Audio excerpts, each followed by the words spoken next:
Super star Rajinikanth கடந்த September 30ஆம் தேதி சென்னையில் இருக்கக்கூடிய தனியார் மருத்துவமனையில் அனுமதிக்கப்பட்டிருந்தார். இந்த தகவல் தெரிந்ததுமே அவருடைய ரசிகர்கள் தொடங்கி திரைத்துறையினர் வரைக்கும் பலரும் அதிர்ச்சியாகினாங்க.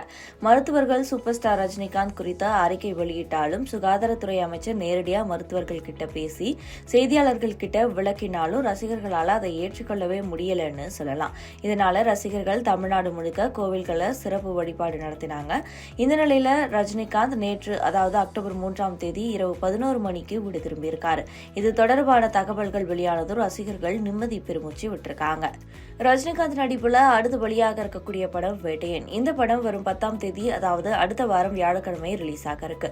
மேலும் இவர் கூலி படத்திலையும் நடிச்சிட்டு வந்துட்டு இருக்காரு. இப்படியான நிலையில ரஜினிகாந்த் உடல்நிலை குறைவால சென்னையில இருக்கக்கூடிய தனியார் மருத்துவமனையில அனுமதிக்கப்பட்டிருந்தார். இது தொடர்பான தகவல்கள் வெளியானதும் பலரும் அதிர்ச்சி அடைந்தாங்க. குறிப்பா சூப்பர் ஸ்டாருக்கு என்ன ஆச்சு, எப்படி இருக்காரு, எப்போ வீடு திரும்புவார் உள்ளிட்ட பல கேள்விகளை கேட்டுட்டே வந்துட்டு இருந்தாங்க. மருத்துவர்கள் அளித்திருக்கக்கூடிய அறிக்கையின்படி இதயத்துல இருந்து வெளியேறக்கூடிய ரத்த நாளத்துல வீக்கம் இருந்ததாகவும் அதனை அறுவை சிகிச்சை செஞ்சு அகற்றாம டிரான்ஸ் கேத்தட்டர் முறையில அந்த ரத்த நாளத்துல ஸ்டென்ட் பொருத்தப்பட்டிருக்கணும் அந்த அறிக்கையில குறிப்பிடப்பட்டிருந்தது. மேலும் அவருடைய உடல்நிலை சீரா இருக்கிறதுனால அவர் நலமா இருக்காருன்னும் 2 நாட்கள்ல வீடு திரும்புவாருன்னும் அந்த அறிக்கையில குறிப்பிடப்பட்டிருந்தது. அதே போல அமைச்சர் மா சுப்பிரமணியன் தெரிவிக்கும் போது வழக்கமான மருத்துவ பரிசோதனைக்காக தான் அவர் மருத்துவமனைக்கு போயிருக்காரு. காலையில வெறும் வயிற்றோட சில மருத்துவர் சோதனைகள் செய்ய வேண்டி இருக்கிறதுனால காலையில வீட்டுல இருந்து கிளம்பி மருத்துவமனைக்கு வர்றது சௌகரியமாய் இருக்காது. அதனால ஒரு நாள் முன்னாடியே மருத்துவமனைக்கு போயிருக்காரு.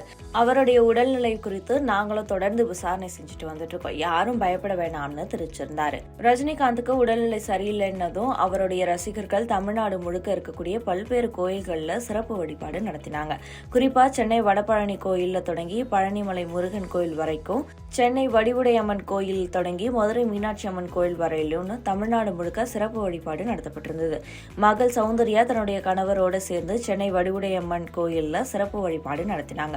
இந்த நிலையில மருத்துவர்கள் சொன்னது போல ரஜினிகாந்த் நேற்று இரவு 11 மணிக்கு வீடு திரும்பியிருக்காரு. இந்த தகவல் ரஜினிகாந்தினுடைய ரசிகர்களுக்கு மகிழ்ச்சி அளிக்கக்கூடிய தகவலா இருக்கு. மேலும் திரைத்துறையினருக்கும் மகிழ்ச்சியை கொடுத்திருக்கு.